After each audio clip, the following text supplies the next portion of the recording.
Nen observed her and her cheeks were flushed. Maomao was silent as she measured the grasshopper's legs and wings. How many more bugs do you need? Yao asked. She picked up a grasshopper with chopsticks and she did not like it very much. She did not love bugs. They put 10 of them on the scale one by one and then took the average of their weight. I don't suppose we need to weigh all of them, Maomao said, but certainly the more we weigh, the better. As she took her measurements, she put any specimens with unusual coloration into a separate pile. If you find you can't stand it, milady, I'll take over for you, Nen offered. Yao, though, said no, I can do it.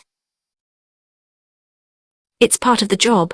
The question only made her more determined not to be second best, as Nen had known perfectly well. That was why she'd said it. Young mistress, Nen said. The flush was growing deeper, her heart beating harder, and goosebumps were standing on her skin as she watched Yao work with the bugs. Twisted, twisted, twisted, Maomao thought, giving them both a scowl. But she did not stop working. They had gotten through about a third of the pile when a visitor arrived. He was a small man with round spectacles and tousled hair. Today he wore a grin. Well, hello. It was, needless to say, Lahan. Maomao did not stop working, but now she looked angry. Lahan seemed unconcerned as he examined her accounts. Maomao, would you be so kind as to explain this number to your older brother? She deliberately ignored him, so he whispered in her ear, I brought your reward from last time. The one I mentioned, I suppose perhaps you forgot about it. Maomao's eyes moved to Yao and Nen. Yao didn't seem to have noticed. Nen had, but she was acting as if she hadn't. Lahan was referring to Maomao's investigation of the Shayahni's shrine maiden. She had conducted this investigation without the knowledge of the other two women. She had assumed the matter was lost in the shuffle surrounding the attempted poisoning of the shrine maiden, but it seemed Lahan had remembered. Maomao finally stopped working. We have done about 300 of them. I measured the length of their legs and wings. I also recorded their color and weight, as well as how many eggs the females are carrying. I think these grasshoppers flew in from quite a distance. Lahan made sounds of acknowledgement, flipping through the papers. What was he thinking? The collection of measurements might seem meaningless to ordinary people, but to this man, nothing was more interesting than numbers. Yao was still openly dismayed about the entire thing, but she finally noticed Lahan and did her best to say hello in spite of her fatigue. Maomao thought this might be a good time for a quick break and was about to make some tea. Then she realized it might be cruel to offer Yao something to drink at this particular moment. Nen placed a cup of tea in front of Lahan, and Lahan alone. He sipped it, so absorbed in the numbers that the mountain of dead grasshoppers didn't even bother him. Maomao, what are these figures here? He asked, pointing to a group that was off on its own. Those are the values for our local grasshoppers. They are green instead of brown. I separated them from the others that flew in from elsewhere, based on their color, form, and weight. During a plague of grasshoppers, the insects themselves could experience physiological changes. The ones that had developed short wings were the ones that had flown from afar. Fair enough. How far do you think these could fly if they were to do so? Maomao did not answer, she was not a specialist. At that point, Yao entered the conversation. She looked as puzzled as Maomao felt. I cannot imagine it could be very far, she said. A few li at most. I mean, they are just bugs. Lahan nodded. Interestingly, there was no other insect damage near the village where the swarm appeared, but to have so many of them, they must have been getting food from somewhere, yet not, evidently, from the surrounding area. He took a map from the folds of his robe. It was an illustration that showed the entire country. You suggested they would only be able to fly a few li, yes. Yes, and I think I was being generous, Yao said. However, Lahan said, and he took out a piece of string. He laid the string on top of the map. He likely did not want to write directly on the map, so he was using the string instead. He positioned it diagonally, extending from the northwest toward the afflicted village. This indicates the direction of the seasonal wind, he said. You believe they arrived on the breeze? Maomao asked. Yes, that is my thinking. They could likely travel tens of li if they wanted. Next, he placed several white ghost stones on the map. What are the stones for? Maomao asked, gesturing. They represent areas where there was insect damage. I think it's reasonable to assume this area is only the latest victim of the swarm as they travel from the northwest. That's the direction of Hokyuaran, Yao said. Maomao didn't say anything. She felt an unpleasant bead of sweat run down her neck. Yao had simply stated the fact. She had not yet considered the implications. Lahan was discussing something more significant. NN appeared to understand this, but she remained silent. She only watched her mistress with fondness. Lahan then gathered the papers containing Maomao's numbers. I think we have enough here. Someone else should be able to handle the work after this, yes. I wish you would have let someone else handle it before this, Maom grumbled. Lahan shook a reproving finger at her. I'm not the one who ordered this grasshopper investigation. I was only asked to check if the numbers were good. I may not look like it, but I am a busy man. He tried to sound indignant, but it was hard to take him seriously. He was fiddling with the ghost stones while he spoke. He was busy with a side job, and the stones in his hand showed what he was doing. If the numbers aren't accurate, he said, then what might otherwise be seen is obscured. We had to make sure we started with good measurements. Maomao understood what he was trying to say. He likely already had excellent results. As he prepared to leave, she caught his sleeve. Aren't you forgetting something? Oh, yes, of course. Lahan dramatically presented a package. Inside the package was a root vegetable. Maomao could not help but feel her breath come hot in her nostrils. I will show myself out then, Lahan said. Maomao had gotten what she wanted and she had no more business with him. What is that? Is it ginseng? Yao asked, peering at it. NN seemed to know the vegetable's secret.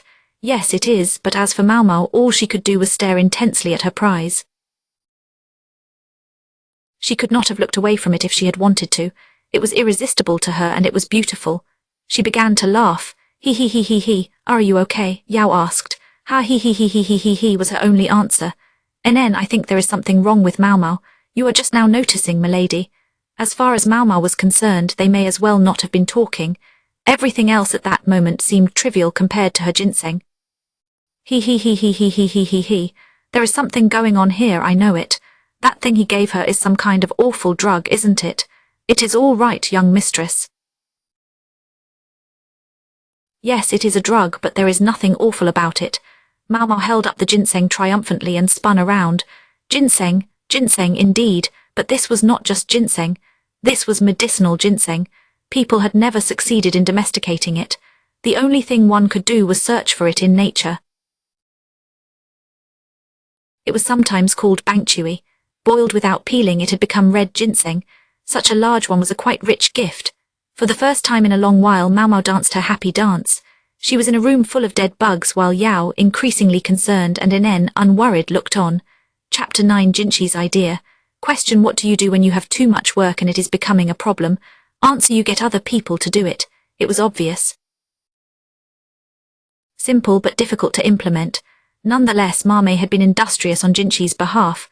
When he got back from his trip, he found much less work piled up than he had feared. Maomao's solution had been quite elegant. As Jinchi's title was always supposed to be chiefly honorary, she had simply sent all the various jobs, chores and sundry tasks back to the departments that had foisted them on him in the first place. This included the issue of the bugs. Her assessment was that the director of waters or the master of agriculture should deal with it. One person was in charge of flood control, and the other oversaw both currency and cereals. Jinchi had tried to pass the matter off to them before, but each had rebuffed him. They said, "It is not our job. We are busy people, sorry." He tried to explain as much to Maomao, but she was having none of it. They said, "What, just push right back? You outrank them, Master Jinchi, even if it is only honorary. Are you going to see what they think because you are young? Are you worried about hurting their feelings? Let them use one of those good old boys, the ones who wander in at noon, sip some tea and then go home again. If someone says they are busy, that they do not have a free hand, I guarantee it is only because their hands are too full grabbing women in the pleasure district all night long. Go find them in their brothels and give the work to them right there. I guarantee the departments are full of those people. There was no besting Maomao in a verbal exchange. Basin and Baryu both looked like they wanted to interject, but they dared not contradict their sister. Maomao was a highly capable woman, but she was just that, a woman. Thanks to her gender, no one was willing to give her any official jobs. But if Basin was a 1 on the getting work done scale, and Baryu was a 5, Maomao ranked a solid 3.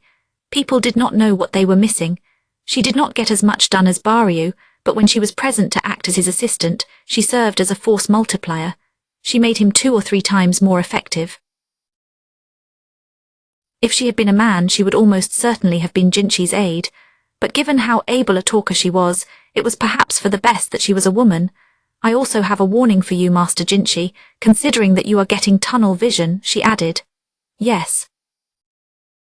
What is that? He trembled a little despite himself. Ordinary people would consider a delivery of a mountain of dead bugs to be nothing short of harassment, especially when that delivery goes to a young woman. That left Jinchi speechless. He could only slump his shoulders and slap himself on the forehead. Parcel out the work, Maomao said. Make use of anyone you can, and if you cannot use someone, give them something unimportant to do just to keep them out of the way. With that, she chased Jinchi out of his office. She ordered him to use his influence or his charms if necessary to get the papers off her desk. She insisted people would sing a different tune if he came in person, but he was not thrilled about the idea. People often assigned significant meaning to his arrival at their door. When he was a eunuch at the rear palace, he would have gladly used Maomao's strategy. However, as the imperial younger brother, he hesitated. Still, it was better than having no way to get anywhere, so he went. He grumbled, my charms indeed. Basin, who was accompanying him as his guard, said, I must apologize for my sister. Jinchi wasn't the only one who found he could hardly look Maomao in the eye. Then, looking around, Basin added, I must say there is some truth to what she says. Look at all the people who don't even bother to do their work. Many of them hurried to hide something as Jinchi approached. People leaned against railings, reading the Go book. They played games of Go on their breaks. Other bureaucrats surrounded them, watching the games. Several of them hurried to seem as if they were not playing when they saw Jinchi. Others looked away, but some were so focused on their games that they did not even notice him. He found himself agreeing with Maomao. They really needed to do their work. He was beginning to feel foolish for having stayed awake all this time. I knew it was popular, but I think this might be a bit much, he said. Master Jinchi, I am not sure about allowing this here, Basin said. He was looking at a notice board that was normally reserved for imperial edicts. Jinchi said, well, we did change the location. Basin was looking at the newly reprinted leaflet about the Go tournament. Jinchi's personal involvement had been taken as an excellent opportunity to advertise the competition far and wide. Tournament or not, these people all seem a bit too eager about this game, don't you think? Jinchi said. The answer to his question was right on the leaflet. It appears there is a price of 10 silver pieces to challenge Grand Commandant Kan, Basin said, puzzled. He let his fingers brush the words. Jinchi had thought the entry fee of 10 copper pieces was reasonable and decent. However, this was where an enterprising impulse came out. Jinchi was sure he could sense the presence of the eccentric strategist's nephew somewhere behind the scenes. Lakan could not have orchestrated an event like this all by himself. It had to be largely Lahan's doing. Basin observed that he had another book coming out as well. It was a collection of Go problems limited to 500 copies. You think it will sell? Basin asked. They clearly believe it will. How far did they plan to push this? Jinchi thought again that Lahan might have seen this as the very least needed to make the entire project work. A year ago, the Fox strategist had purchased a courtesan's contract for a price that could have built a respectable villa. He hadn't even paid for the wall of the rear palace that he damaged, but 10 silver pieces for a single game of Go seemed reasonable. Doesn't that seem a little expensive? Basin asked. A commoner could live comfortably for a month on that sum. Jinchi had been learning to sharpen his money sense at Maomao's and Gaeshun's insistence, and he understood that it was not a small amount. Nonetheless, he replied, I dare say it's something of a bargain. A bargain, sir. I can't imagine that. Basin was right if the game were merely about learning at the Commandant's hands.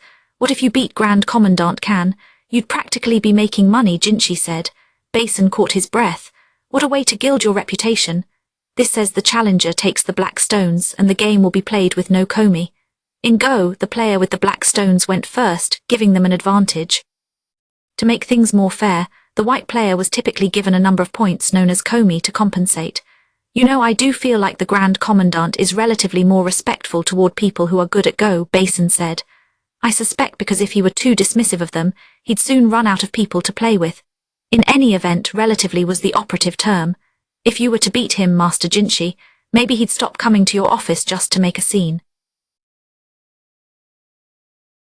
Don't worry, he will return to his usual workload once the tournament is over. Jinshi had convinced Lakan to do some of his actual work in exchange for a place to hold the tournament. Basin feared that when everything was done, Lakan might do something to retaliate. However, against the strategist, Jinshi suspected that even the black stones wouldn't help him much. That fox was a far better player than even your average professional. Still, it might be worth a try. 10 silver pieces, Jinshi mused. That wasn't so expensive at all. Jinshi still savored the simple feeling of being able to go home before sunset. He would have to make sure to thank Maomao. If you'll excuse me then, sir, Basin said. He was going back to his own home. Someone else would take night guard duty. Basin had wanted to stay at Jinshi's residence and be on call. However, to be quite frank, Jinshi thought it would be draining to be attended by Basin all day, every day, and politely declined the offer. Suhin greeted him as he reached his pavilion. You'll be wanting a meal, she said with a smile. No, I'd prefer to bathe first, Jinshi said, but then he stopped. Something in the air seemed different to him. His favorite incense was burning, but it smelled sweeter than normal. Also, the guards inside weren't ones he recognized. A visitor, he asked. Yes, sir. There were only so many people who might drop in at Jinshi's residence. Jinshi went to the living area. The guards in the hallway bowed as he passed by. There he found exactly who he expected lounging and waiting for him. Are you not needed at the rear palace tonight, sire? Jinshi asked as he bowed to the emperor. These days the overseer keeps trying to offer me all these new consorts, His Majesty replied. He held a drink in one hand and a book in the other. He also had extraordinary facial hair. A go board sat before him, so another one joined the bandwagon. He thought about which girls would meet his tastes. Those girls were well endowed, no doubt. However, the leader of the entire country did not choose his companions based only on their figure. A specific consort might suit his tastes, but she could still prove to be politically damaging. That appeared to be the main point of His Majesty's complaint. But it wasn't the only thing on his mind. He was also thinking about his newly chosen Empress Jayukayu. Her father Jayukyuan was currently in the capital. It remained unclear whether he would return to the west from where he had come, or if he would remain a prominent citizen of this city. The latter seemed more likely. Jinshi asked, "Are you uneasy with your father-in-law around?" This was his residence. He could get away with being a touch flippant. Throughout history, the one who wears the crown has always had to be alert to the feelings of those around him. The emperor placed a stone on the board with a click. Then he gestured at the empty chair across from him, urging Jinshi to sit. Jinshi sat down, smiling at His Majesty. The go bowl beside him was full of white stones. Jayukayu has it no easier than I do, though. I have to watch out for my father-in-law, but she has to think about her mother-in-law each and every day. Jayukayu had left the rear palace and was now situated near the Empress Dowager's residence. For the new Empress, life was likely even more tedious than it had been in the rear palace. She had asked Jinshi for a favor when he visited her the other day. What is it? He asked. Considering the vulnerability of her new position, she wants a food taster. She mentioned she would be pleased if it were someone she already knew. Jinshi resisted the impulse to frown. And what will you do about the girl? Heavens, which girl? Jinshi did not rise to the bait. The emperor shook his book at Jinshi, patently enjoying himself. Jinshi was sure His Majesty was teasing him. Like Jayukayu, he had a playful side. The emperor said I would have considered her if she had been of less distinguished stock. He set down his book, which, needless to say, was the one by the freak strategist.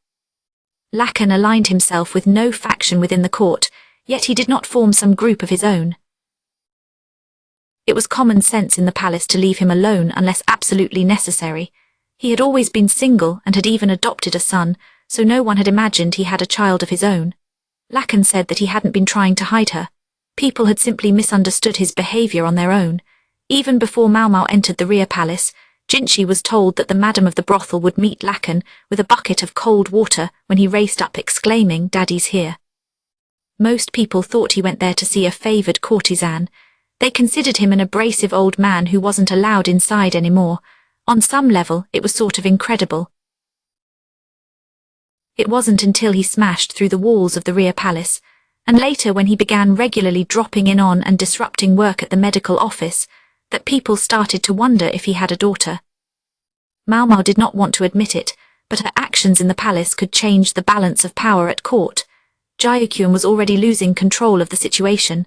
If Lacan's daughter became the Empress's handmaiden, things would only become more difficult. I am going to give Jiaoqian a clan name. His position will rise. I would hate to add any more fuel to the fire. Even though he claimed to be cowed by his father-in-law, the emperor was planning ahead. These were not thoughts he would voice to anyone else. He could almost have been talking to himself. Suken brought Jinchi a drink in a vessel of clear glass.